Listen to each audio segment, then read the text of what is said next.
After losing his family in a ruthless superhuman attack, Han Sung-hyun retreats from the world, shattered by trauma, but everything changes when he discovers the power to control avatars. Using his overpowered clones, Sung-hyun sets out on a relentless path of vengeance. In a world of swords and magic, the fearsome immortal king warred against his rival, the Knight of Light.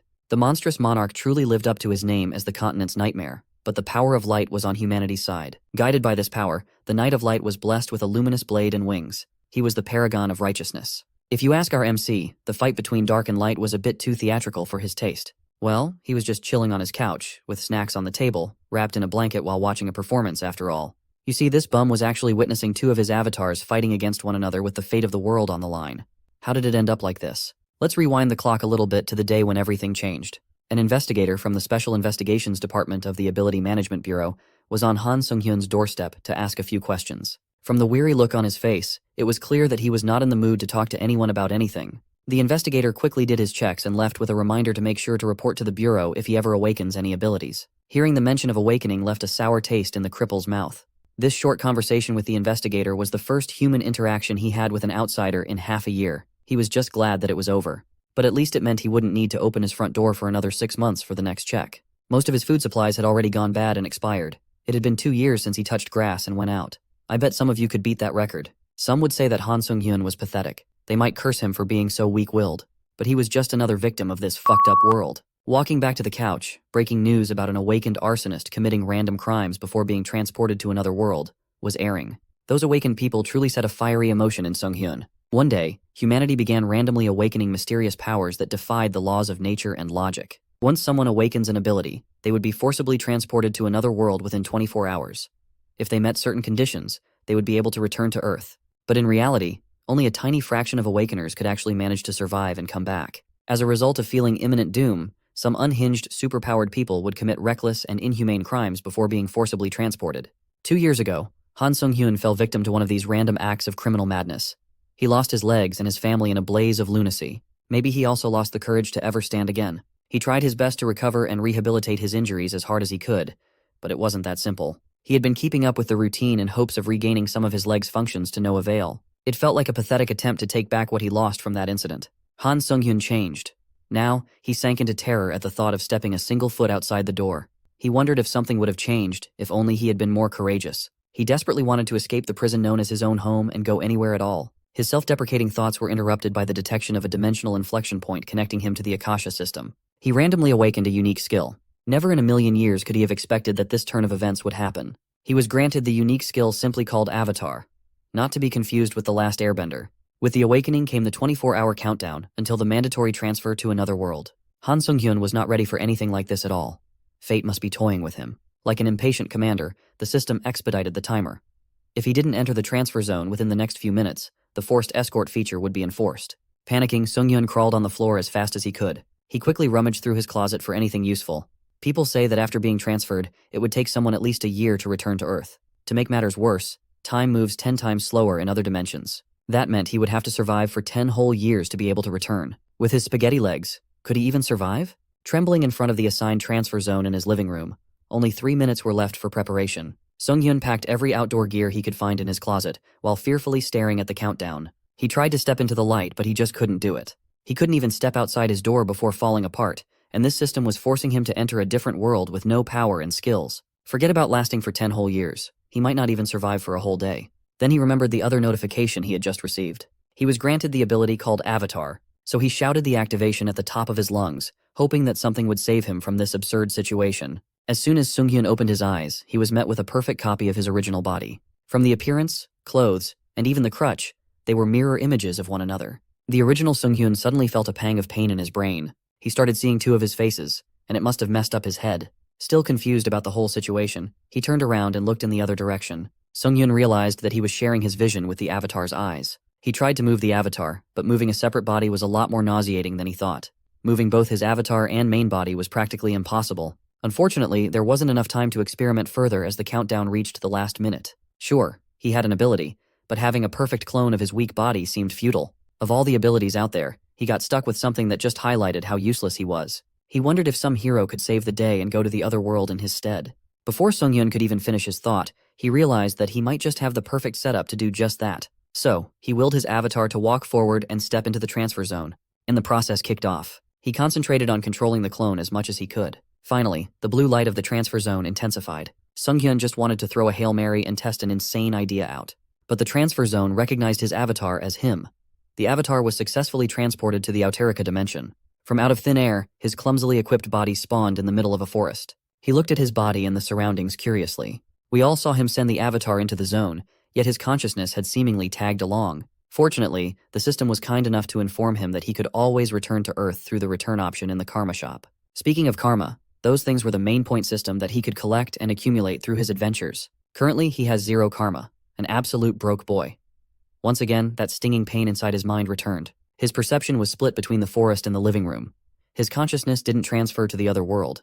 He was just sharing his vision with the avatar. Seeing 2 different worlds at once could really mess with a person's mind, so in an attempt to curb the head-splitting pain, he cancelled his summoning. Suddenly, the clone was deleted, and his perception returned to normal as he fell on his ass. He was still inside his house. He felt sick to his stomach. Surprisingly, he managed to run to the bathroom before throwing his guts up after experiencing multidimensional travel. Looking on the bright side, at least he managed to dodge the urgent transfer crisis. He turned to the side and summoned his avatar once more. Sunghyun wondered just what he was supposed to do with such a useless ability from now on. His pondering was interrupted by a congratulatory message for achieving a great feat, courtesy of the system. He managed to return to Earth on his own without using the karma shop after all. As a special reward, he gained access to a dimensional transfer gate that could be used once a day to move to a previously visited location. On top of that, his karma had greatly increased. And just like that, he became the awakened who returned to Earth in the shortest time ever. Bro accidentally speedran his isekai story by discovering a bug. From 0 karma, the system rewarded him with a mind-melting 1.9 million karmas. He just gained a shit ton of points for simply unsummoning his avatar without doing anything else. That would be roughly 10 years worth of accumulated karma all at once. As far as Sunghyun knew, karma is paid based on the impact one has in other worlds. It could be gained through all kinds of things. Good deeds, bad deeds, killing people, working hard, practically everything. Accumulating karma was the main way to strengthen one's skills and even return to Earth. With the sudden windfall of such precious karma, he worried that the system made a mistake and might ask him to return the points. Well, it was not like he cheated or messed up on purpose, so he shouldn't be liable, right? He could easily return to Earth, so the return home item worth 1 million karma was worthless to him. The enhanced status option, on the other hand, was quite eye-catching. Under stamina, he found an enhanced recovery power option worth 10,000 karma. Since he was rich in these imaginary points now, the temptation of the word recovery was practically irresistible. He clicked on the option, and a mysterious power started flowing right into his legs. For the first time in a while, he felt life in his toes. The injury he had been trying to recover from for years started healing at a visible rate.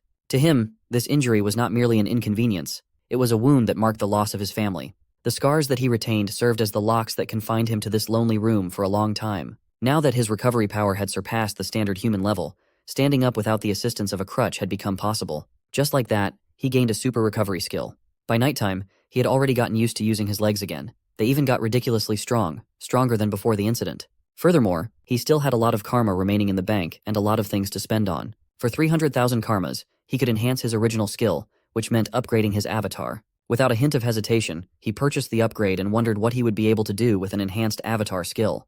To test out the improvements, he summoned the avatar and admired how manly it looked. Surprisingly, the clone returned the compliment. With the enhanced skill, he could now split his consciousness into 2, allowing him to move freely without any problems. Sunghyun also obtained a new skill through the enhancement. It was called Mind Hub. It was a skill that filtered out stimuli and emotions, accepting only the information and sensations he wanted to accept. Not only would he be free from dimensional sickness, but his main body could also filter out the pain if his avatar happened to get hurt. He tested it out by punching the clone. With the avatar knocked out on the floor, Sunghyun celebrated the fact that he could continue venturing into other worlds from the comfort of his room. He could control his avatar as though he was playing a very realistic video game. Moreover, he could summon an additional avatar now, pushing his limit to 2. Sunghyun wondered if he could continuously increase the number of his clones as he grew. To make things easier, these avatars were going to need some names. Admittedly, he didn't have the best naming sense in the world, but Han Sunghyun racked his brain for names. He saw some loose trash on the table, an empty coffee cup and a ketchup pouch, and figured it out. From now on, the first avatar with a high mana affinity will be referred to as Hans, named after the coffee shop where he got the cup. As for the second avatar, with decent durability, he was named Heinz, as in Heinz ketchup. Those mana affinity and durability traits weren't bad, but Sunghyun viewed them as duds. With identifications cleared up, maybe it was time to do the long-awaited main quest now. So he sent Hans to the dimensional transfer gate. As for Heinz, he was tasked to just chill and look good on the couch. Han Sunghyun also had a very important quest to fulfill. He cleaned his place and carried out a year's worth of trash. It had been a long time since he tried and failed, but now, he might be able to finally step outside. After years of isolation, he finally felt the sun on his skin once more. Unlike before, he did not feel anxious about going out at all. This was in part thanks to the ability to use Mind Hub. While he was out, Hans must have arrived in the other world too. By the time Hans had teleported, it was already nighttime in the forest. Just as he was praying for safe passage, hoping nothing would sneak up on him in the dark, a predatory glint appeared nearby. A huge and ravenous black panther came out of the foliage, its gaze fixed on Hans like it was looking at a delicious dinner meal. The beast pounced forward, and Hans reacted by drawing the blade he had prepared beforehand. He used the blade's scabbard to stop the black panther's attack, letting the animal gnaw on steel. The panther's drool slathered all over the scabbard, and it was nasty. As expected of Mind Hub, Hans did not feel the slightest bit of fear or pain in this intense situation. Just like he thought, it was like playing a very realistic game. With the panther retreating, Hans charged forward with a blade injected with mana. In one stab, the panther's blood spilled on the grassy floor of the quiet forest. He would not have been able to do this if he hadn't kept his composure. This encounter just reminded him of how weak he still was. At this rate, staying in this forest and coming across another monster would be very troublesome. Thankfully, he could see a nearby village down the trail. This small village was situated between the forest and the rocky terrain.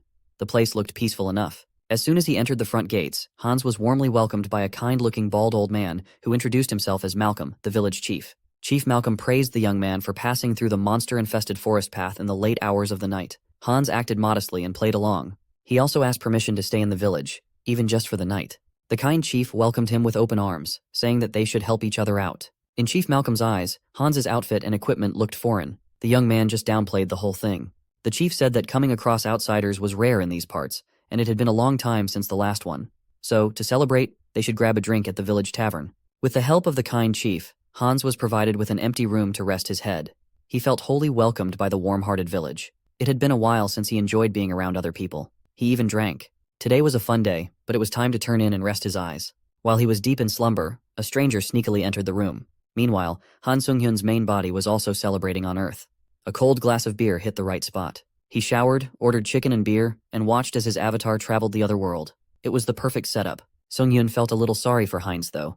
While he was chilling, the second avatar had to do health training to utilize his durability trait to the utmost extent. He didn't have plans to dispatch him just yet, but it's good to be prepared in advance. Since the clones were working so hard, it would be up to Sung-hyun to find out more info about the other world. From the comfort of his living room, he would play the role of the perfect commander-in-chief. He was in a fantastic mood until he felt something amiss with Hans. An ominous feeling nagged at the back of his mind as though something bad had just happened. Suddenly the system informed him that his avatar, Hans, had died. All traits and data would be reset. Hans was just celebrating and drinking with the villagers a few minutes ago, and now he's gone. While Sung-hyun was trying to figure out what the hell happened in the other world, Heinz was busy munching on some chicken. Logic dictates that it must be the old guy, village chief Malcolm, behind this duplicitous act. He must have spiked the drinks. Sung-hyun could only blame himself for being too complacent in an unfamiliar place. Surprisingly, he started re-establishing the connection with his supposedly dead avatar. Back in the village, Chief Malcolm expressed his disappointment in the newcomer, whom he thought would be useful. Hans passed through the forest alone in the dark, so this bald head thought he would be talented. Yet here he was, stripped of his flesh, blood, and organs, and undead in the form of an elite skeleton at best. At that moment, the re-established connection allowed Sung-hyun to sense the odd sensation of being nothing but bones. Hans's race had been changed into an undead, and they obtained a special skill called Decomposed Heart. He retained his common and individual traits, but he was no longer human. Becoming undead was quite a shock that he was not expecting at all. However, due to the cleansing effects of the Mind Hub ability, his mind was not corrupted. Hans looked around, trying to find any clues as to where he was. He turned his head to the side and saw a small battalion of people with rotting flesh and some with no flesh at all lined up neatly. Based on the looks of this bizarre display, it might be possible that some twisted freaks were turning the entire village into undead beings. That was when a man walked into the room, seemingly pissed off. Hans did not dare move a muscle. Well, he didn't have any, so he tried to keep his bones as steady as possible. He remembered the man from the tavern yesterday. This dude was just bored after being confined in this remote mountain area, doing some seriously shady stuff for so long. Maybe the villagers Hans drank and celebrated with were dark magicians. Finally, the man noticed the skeleton sitting in the corner of the room, away from the rest of the undead. Hans tensed up at the man's glare. He was afraid that the fact he could move would be noticed. Thankfully, the man wasn't that sharp. He was just annoyed that he had to do some extra work. So, using an ominous voice, he ordered Hans to move over to the rest of the skeletons. His heart may already be rotten, but he could swear that he almost had a heart attack just then. The voice the man used strangely filled him with a power that beckoned him to move forcefully. It was faint enough that he could ignore the order if he resisted, but playing along and pretending to be under control would be the safest bet for now. The man was just done with his troublesome job and complained about how the old geezer was too meticulous, so he had to constantly check on the room. Finally, he left and slammed the door shut. Hans could not help but feel familiar with that feeling of control. Inside him was a power that was making it possible to make a body made up of bones move. Maybe it was because of the mana affinity trait. With a heightened connection to magic, he quickly figured out the crux of mana. If he could get some practice, it might be possible for him to control the other undead in this room. A week had passed since Hans died and turned into an elite skeleton in a strange village. He had been stuck in the concrete room, working around the schedule of the guards to sneak in some practice. Hans was trying to use his natural affinity with mana to command the other undead stuck with him. Today was the day that he managed to make some significant progress in his trial and error approach. He managed to make another skeleton move its lifeless body, standing up clumsily. He was finally making some progress. It took his full concentration to get one to move according to his will, but it was still too unrefined. Moreover, he was limited to controlling just one soldier.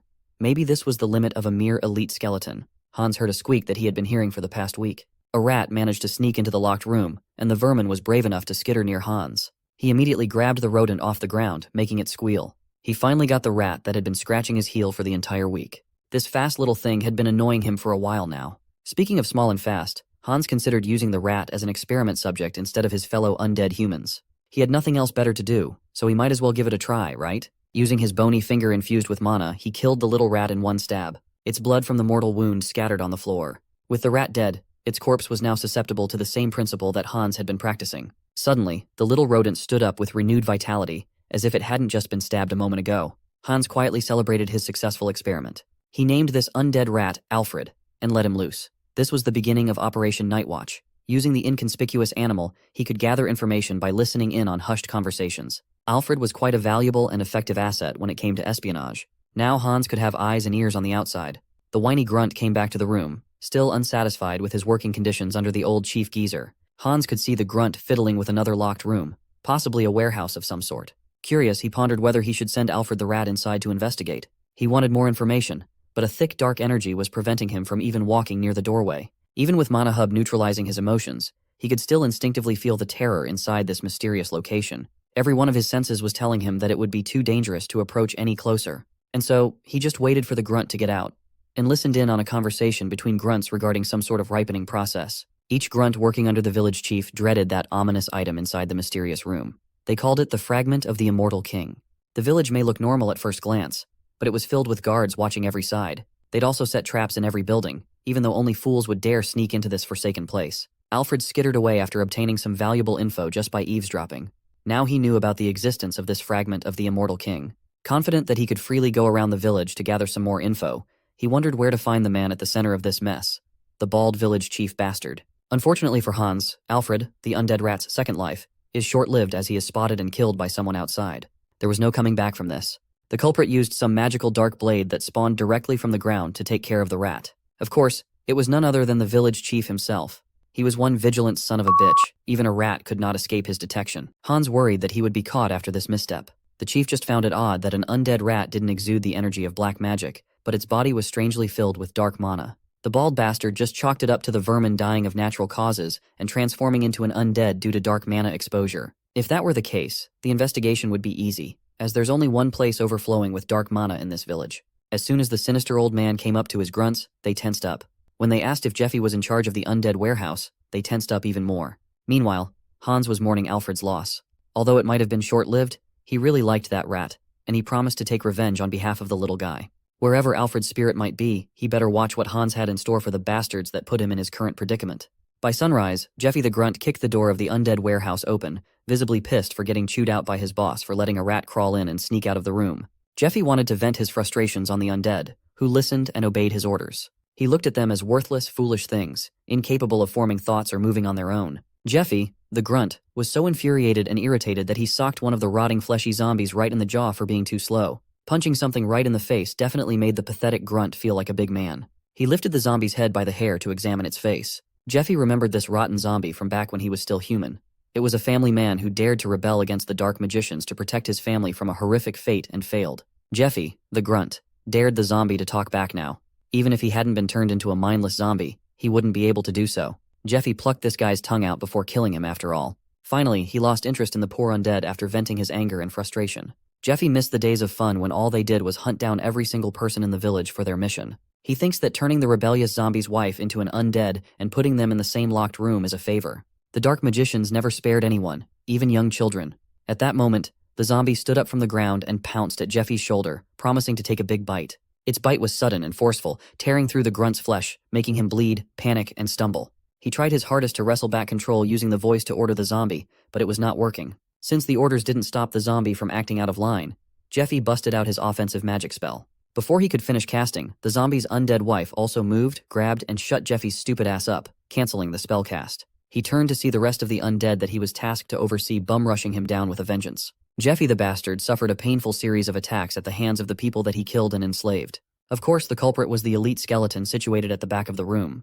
This was just the beginning of Hans's revenge. At the village entrance, a young man was hassling the guards to let him in, as he was allegedly looking for his brother inside, despite the guards' resistance. They refused to let an outsider in so carelessly, and the young man kept requesting to at least see the village chief. Finally, Chief Malcolm came to the gates to see what the commotion was all about. He introduced himself to the young man, and the guards fearfully made way. The old bald bastard was shocked to see the boy's face. It was a young man with an identical face to Hans. It was Heinz, pretending to be Hans's twin brother. Having two bodies to pull off plans like this was really handy. Thanks to Heinz distracting the old man away from the mysterious warehouse, Hans managed to sneak in where the fragment of the Immortal King was housed. This little dark purple fragment was no joke. The overwhelming power it emitted was palpable. It was absorbing the dark energy from the undead battalion he came with. No, it felt more like a mutual resonance rather than absorption. However, the undead beings stationed in this room looked insanely strong, much stronger than the room he was stuck in. Those guys must be the rejects. It pissed Hans off that he was classified as one of those rejects. He didn't even qualify to be trapped in this more important room. Acting out of his hurt pride, he grabbed the fragment and shoved it right into his empty chest. The overwhelming power of darkness exploded inside his ribcage. While this was happening, Heinz was trying his best to buy as much time as possible, keeping Chief Malcolm busy with his cheerful demeanor. He insisted that twins have a secret connection that would always pinpoint the location of one another. Malcolm continued playing along, acting like the benevolent leader. That was until he felt the energy disturbance inside the most important room in this entire village. Heinz and the guards noticed it too. Something was happening with the fragment. Chief Malcolm dropped all pretenses and raced off to the warehouse in his monstrous form as he ordered his guards to kill Heinz. Immediately, the two guards turned their spears against the young man. At least they tried to. Heinz was already out of there. He vanished into thin air. In the warehouse, Hans's mind was filled with immutable thoughts of despair, anguish, and every known negative human emotion all at once. Even though his mind was trying to keep up with the help of the Mind Hub, the intensity and pain were still too much to bear. Now that he was being subjected to the fragment's mental torture, he reckoned that there was not one person who could withstand this experience with their sanity intact. With one final explosion of dark energy, the entire room almost collapsed. The system notified him that he had met the conditions for evolution. Hans walked out of that tribulation as an immortal mage, a Demolic. After absorbing 1 out of 3 existing fragments of the Immortal King, the latent dark magic had assimilated into his body. With this evolution, he gained the special skill of evil wisdom, granting an absolute understanding and talent in dark magic.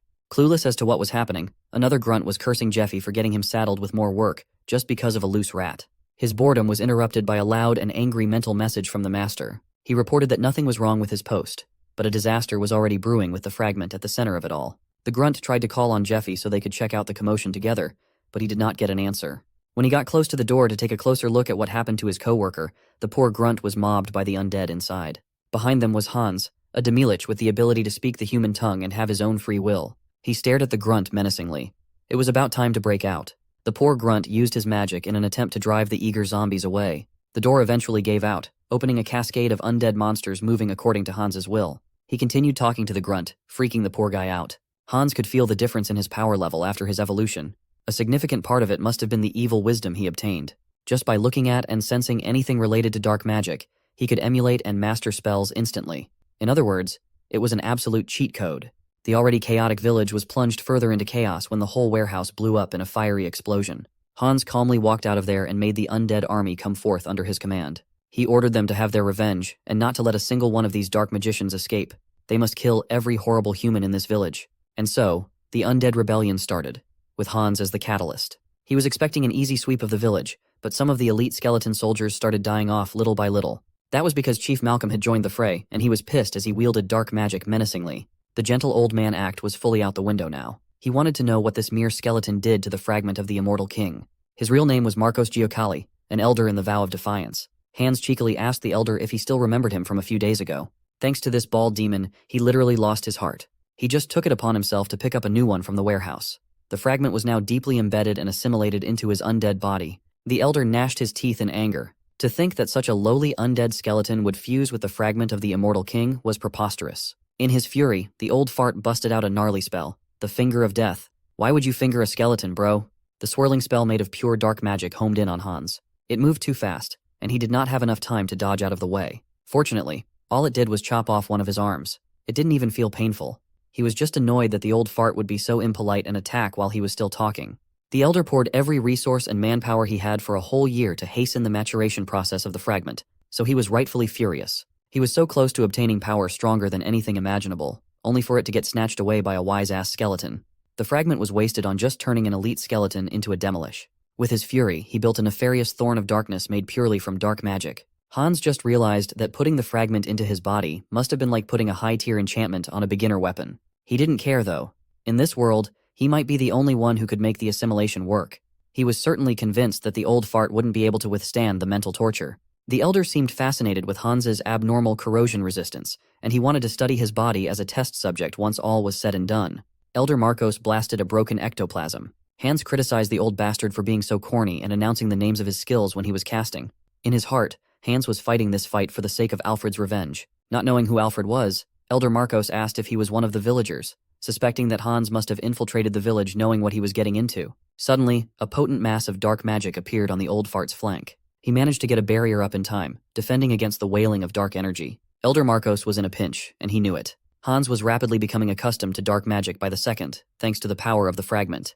Believing that he couldn't afford to waste any more time while the skeleton was getting stronger, he pulled the trigger on the Pact of Destruction. Elder Marcos's men, who were trying their hardest to resist the attack of the undead, started behaving oddly in the middle of their respective battles. It started with a feeling of almost vomiting, followed by their souls and magic leaving their bodies. One by one, the dark magicians who had served under the old fart with loyalty over the years fell as their souls and magic were sucked away. Elder Marcos accumulated the souls and fashioned them into the crown of the broken. As he rested the crown on his bald head, he gained access to the resting place of the dead. This horrible boss just used the souls of his subordinates to amplify his own power. Hans might have endured the corruptive power of the fragment, but the old fart's next attack might be a different story. He shouted the long-ass name of the technique and was interrupted when he was about halfway through. All the old fart's posturing and trash talk were met with a single shot of fast-moving dark energy into the throat. He could only blame himself for having such elaborate spells. Hans almost fell asleep waiting for the whole title of the spell, so he just finished the fight in one attack. Anyway, thanks to Elder Marcos's display of skills, Hans learned a ton about dark magic quickly. To die such a stupid death was the Elder's final punishment. His life's work, everything that he dreamed of, everything was rendered useless in the hands of a strange skeleton. As the old fart breathed his last breath, Hans looked to the heavens, believing that Alfred the Rat was watching from above. He was probably at peace now that justice was served. Rest in peace, sweet prince. We all hope you get plenty of cheese in heaven. As the war in the remote village wrapped up, a commotion erupted in a faraway kingdom. Inside a sprawling church, a woman of the cloth prayed to her god. As if it were a divine revelation, she became cognizant of what was happening in that faraway village. She immediately sought out Bishop Martin for guidance. This young woman was widely known in the land as Saint Restar, and she needed to address the whole congregation as soon as possible. She had detected a sign of the immortal king's resurrection from the west of the kingdom. Knowing the seriousness of the matter, Bishop Martin hurried to call every relevant member of the church to convene for an urgent meeting.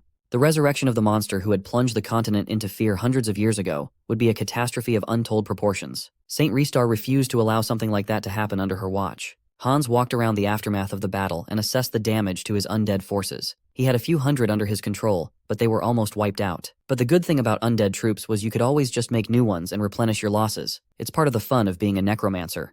For now, he really needed to take care of his missing arm first. So, he walked around the battlefield to find a suitable solution. He didn't have to go far until he found a pretty good fit from a fallen skeleton. Hans then activated Super Recovery, enhanced by his deepened understanding of dark magic. It only took 2 seconds to regain his lost limb. Now it's time to raise a new army. He targeted the soulless corpses of the dark magicians littered on the streets to be his new subordinates. Evil wisdom also came with the guiding whispers of the abyss. The fragment of the immortal king was basically lending him the knowledge and power he needed. To create an effective undead soldier, one must contaminate the remaining magic power in the body and scrape away the fragments of consciousness. It was going well at first, but he must have lost concentration in the home stretch, which resulted in the shattering of the undead soldier. Hans thought he did everything right, but this process might be harder than he initially thought.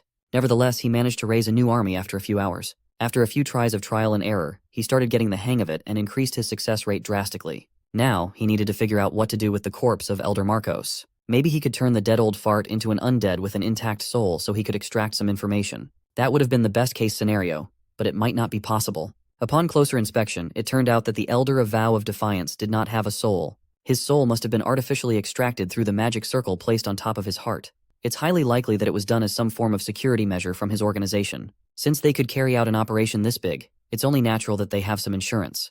Still, he could just turn the corpse into another soulless undead. This way, he could gain a top-tier undead with both self-awareness and good fighting skills. Just like what he did with the dozens upon dozens of troops, he contaminated the remaining magic power in the old man's body. He gathered the bastard's remaining thoughts and planted a new ego. The result was an undead with the Death Wizard title. The energy swirling around him was a lot thicker than normal dark magicians. What's more impressive is that he retained his white beard. Hans wasn't expecting the Death Wizard to be capable of speech, so it was a pleasant surprise. He decided to retain the old fart's fake name, Malcolm. This way, he could abuse the horrible man even after death. Malcolm might have lost the memories of his past life, but that does not erase the crimes and atrocities he committed. He'd be Hans's punching bag from now on. When his name was called, Malcolm seemed to feel fear for his new master. Hans eyed the old fart's spellcasting cane, and the poor Death Wizard trembled in horror. Hans just gained a new decent weapon. He stood before the pile of bones that belonged to the undead villagers. Among them was the zombie villager abused by the grunts. This was the guy that helped him kill Jeffy. He was the catalyst for this undead revolt. The only gift he could give the villagers who had been turned into grotesque monsters was a final resting place in eternal peace with their families. Hans set the village on fire, burning it down along with its unfortunate denizens. While Hans was burning human bones, Han Sung-hyun was cleaning up plate after plate of fried chicken to bone. Curious, he looked up the current price of gold on the market. The village was occupied by warlocks and dark magicians, and they hoarded gold and treasures like crazy. Now, all of it belonged to him. To take a detailed account of his loot, Sung-hyun summoned Hans to Earth. As soon as the Demilich appeared in his living room, the aura of death and darkness filled the place with dread. Although Hans was his clone, the latent power in this thing was way too much for the normal world. Afraid of what might happen if Hans continued existing on Earth, Sung-hyun canceled the summons. Just from feeling the deathly aura alone, he thought he was going to die. Since he had to summon Hans back to get his loot, perhaps strengthening his unique skill first could be the move. He opened the karma shop and was surprised to find that he earned about 400,000 karmas on top of the other 400,000 he hadn't spent yet. Upgrading his skill cost 300,000, so it was doable. The system explained that as his avatar skill grew, the number of clones he could have would increase. His mental strength had also exceeded the standard, so he acquired the Serenity skill. This would prevent his mind from being swayed by external factors and mental attacks. Now that he could handle summoning Hans for extended periods of time, he could finally take inventory of the treasures he gained. Seeing how he still felt fine while working beside his Demilich clone, Serenity must be the stronger version of Mind Hub as it applied to Sung-hyun's main body too. It seemed like he was always granted the skills he needed when he needed them. For now, it's time to sell the gold and cash out the fruits of his labor. He brought bags upon bags filled to the brim with shimmering gold in front of experts, and simply tasked them to deposit the cash into his account. By the time he exited the establishment, the whole store was treating him like their most valuable patron. In case of unforeseen events, he also hid Hans in his shadow using dark magic. He even made his Demilich clone wear a mask in case he had to summon him in front of other people. Just as he was thinking about his newfound wealth obtained without any problems, the store exploded. A beast came out of the explosion, laughing maniacally. Two robbers, one that looked like a werewolf and one that looked like your run-of-the-mill thief, quickly stole the newly deposited bags of gold. They were not expecting to have such a good harvest in such a remote place, but they still needed to run and escape. The man-thief rode the werewolf, and they darted off into the streets with unbelievable speed. These two were supervillains. They are awakened people who commit crimes using their abilities. Opposed to them are the guardians who protect the citizens. Seeing the two villains running off to God knows where Sung-hyun was stunned. He remembered that traumatic day when he lost everything. He was knocked back into reality when the werewolf smacked him out of the way while they continued to run. The guardians would probably track these villains down. Han Sung-hyun thought that he had changed. But even after all his new experiences, he was still the same dude who freezes in the face of adversity. The thieves might really get away with it. Since the guardians take about 3 minutes to respond to crimes, the criminals have plenty of time to hide themselves. All the two needed to do was join someone called Portal, and this would be a perfect crime. The girl named Portal, whom they were supposed to meet at a getaway point, was lying on the floor, motionless. The two thieves tried to wake her up to no avail, and in the dark corners of the getaway point stood a skeleton. Hans walked towards the villains menacingly, emitting an aura of death around his body. The thieves immediately got the vibe that this stranger was not a guardian. Han Sung-hyun admitted that he couldn't do anything by himself at the moment. But the immortal mage Demilich named Hans definitely could. Skeleton soldiers dug their way out of the ground, shocking the villains. It was time to teach these people not to mess with overpowered clones. A team of suited-up officers rushed to the villains' getaway point after tracking them down from the robbery. The Guardians of the South Korean Returners Association had a history with the robbers. By history, I mean they'd never been able to catch them. As soon as they arrived at the site, the team leader froze at what he saw. All of the villains lay on the ground, motionless. With the Guardians lacking response time, someone had already fought and defeated the villains and disappeared. It hadn't been long, so the one who did this must still be nearby. The team leader urgently tasked his subordinates to search around for any signs of whoever neutralized the robbers. The one they were looking for, Hans, had already returned to his shadow form, rushing back to Han Sung-hyun. Sung-hyun resolved the problem without lifting a finger. Overall, today was a refreshing day for him. He even thought that relieving stress by beating up villains from time to time might be something he could get behind. The very next day, Sung-hyun's second avatar, Heinz, set out on his own journey. His destination was the nearest big town, and things seemed to be looking up.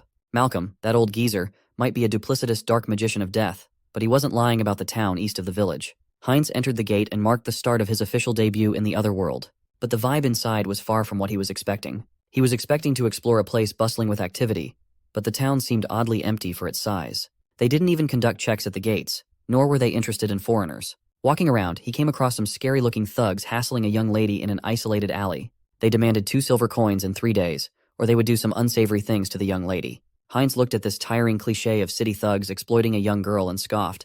He didn't want to meddle in this troublesome business. But he might not have a choice, as the fleeing young woman bumped into him on the way out of the alley. She repeatedly apologized for bumping into him. Heinz asked if she knew the town well. He said he didn't want to get involved in anything troublesome, but he was going to need a guide anyway. She looked up, seemingly surprised that he didn't act like a bastard. Heinz took out 2 silver coins and introduced himself as her soon-to-be employer. Looking at the pair of silver coins in his hand, her eyes lit up.